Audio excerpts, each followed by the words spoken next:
এই দিনে বাংলাদেশের ইতিহাসে এক স্বর্ণ অক্ষরে লেখা থাকবে। এখানে আমার সাথে অনেক মুক্তিযোদ্ধা যারা 1971 সালে শহীদ প্রেসিডেন্ট জিয়াউর রহমানের কণ্ঠে চট্টগ্রাম বেতার কেন্দ্র থেকে বাংলাদেশের স্বাধীনতা ঘোষণা করেছিলেন। সেই সময়ের নেতারা যারা পাকিস্তানের প্রধানমন্ত্রী হওয়ার চেষ্টা করে বাংলাদেশে অগণিত পাকিস্তান সেনাবাহিনীর লোকজনকে পূর্ব পাকিস্তানে এনে 1971 সালের 25শে মার্চ সেদিন যে গণহত্যা, যেদিন সেই নরহত্যা, সেদিন যে অবিচার বাংলাদেশের মানুষের উপর করেছে, সেদিন শহীদ প্রেসিডেন্ট জিয়াউর রহমান নিজের বাহিনীর প্রধানকে খুন করে হত্যা করে বাংলাদেশের স্বাধীনতা ঘোষণা করেছিলেন। সেই শহীদ প্রেসিডেন্ট জিয়াউর রহমানকে আজকের এই নোয়াখালীর অত্যন্ত ঐতিহ্যবাহী এলাকা সেনবাগ উপজেলার এই শহীদ মিনারে দাঁড়িয়ে, শহীদ মিনারের পাদদেশে দাঁড়িয়ে সশ্রদ্ধ সালাম জানায় একজন মুক্তিযোদ্ধা হিসাবে সেই প্রেসিডেন্ট শহীদ জিয়াকে, যিনি 1971 সালে কালুরঘাট বেতার কেন্দ্র থেকে বাংলাদেশের স্বাধীনতা ঘোষণা করেছিলেন।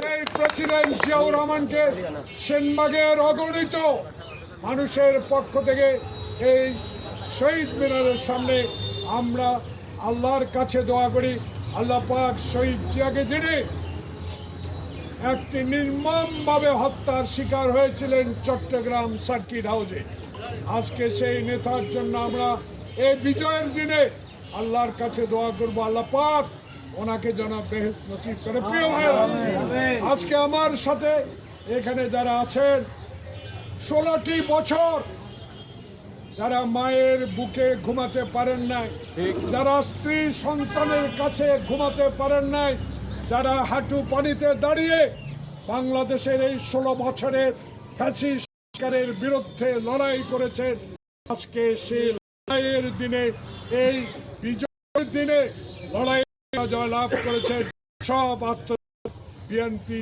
এবং সমস্ত দল 16 বছর লড়াই করে আজকে ইউনিয়নের অধীনে একটি নির্বাচন এনেছে। সেই নির্বাচন হবে 2026 সালের 2 ফেব্রুয়ারি সকাল 7:30 থেকে বিকাল 7:30 পর্যন্ত। এই অধিকার ফেরত এনেছে আমাদের প্রিয় তারেক রহমান, যিনি 1000 কিলোমিটার দূরে থেকে এই বিএনপি পরিবারকে উৎসাহিত করেছেন, বিএনপি পরিবারকে শক্তি জুগিয়েছেন, বিএনপি পরিবারকে সহযোগিতা করেছেন।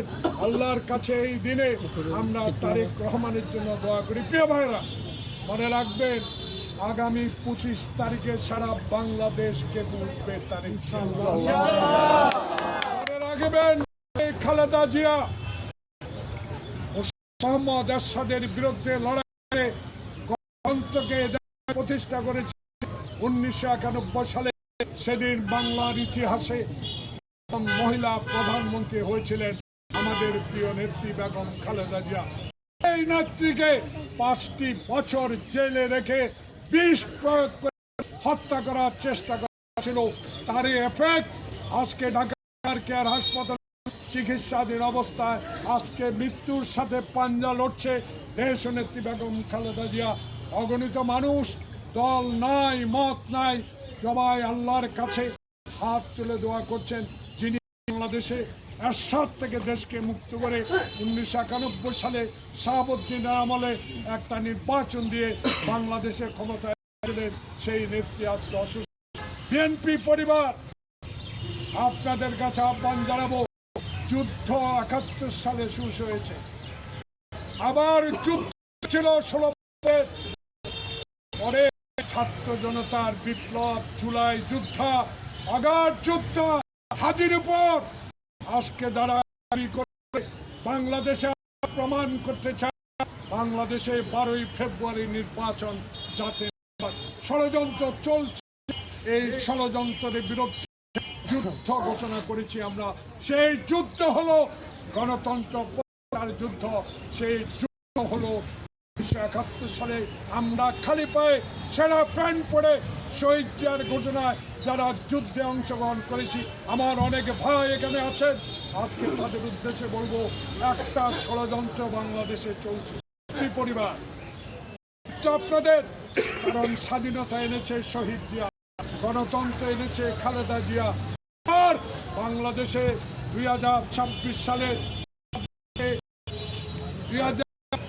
সালের 12ই ফেব্রুয়ারি যে নির্বাচন সেই নির্বাচনে অবদান রেখেছে বাংলাদেশে চেয়ারম্যান বিএনপি তারেক রহমান।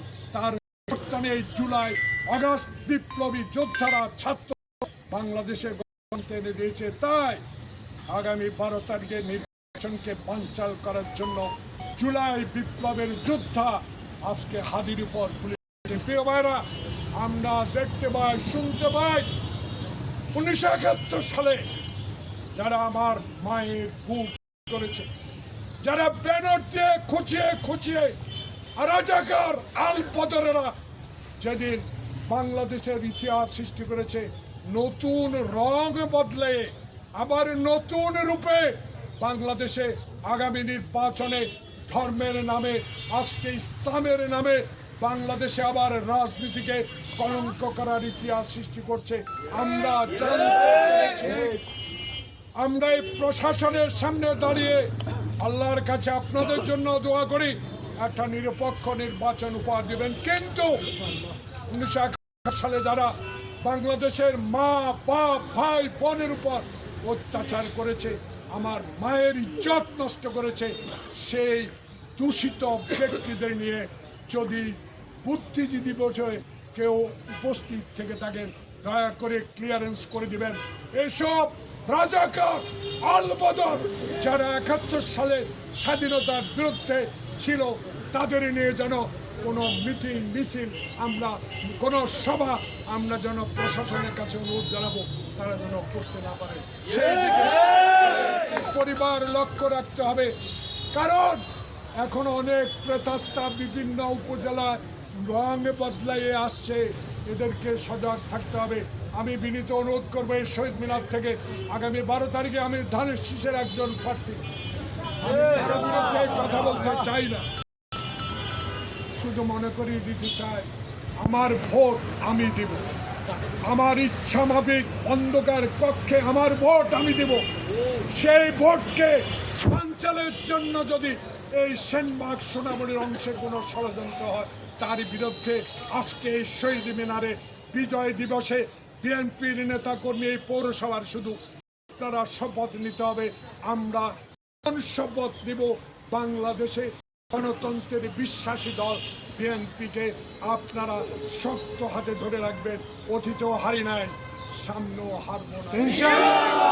আজকে আপনাদের অনুরোধ জানাবো, কারোর সাথে দ্বিমত হতে পারে, কিন্তু বিএনপি, ছাত্র দল, যুব দল আমার সমর্থিত সবক ভাই জানাবো, অযাচিত কারোর সাথে কোনো গন্ডগোল প্রয়োজন না।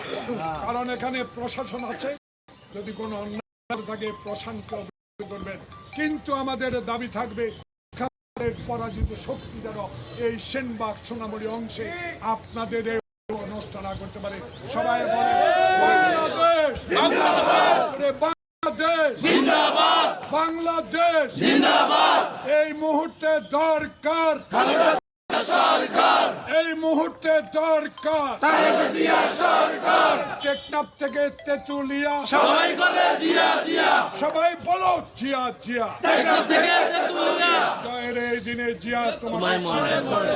আসসালামু আলাইকুম।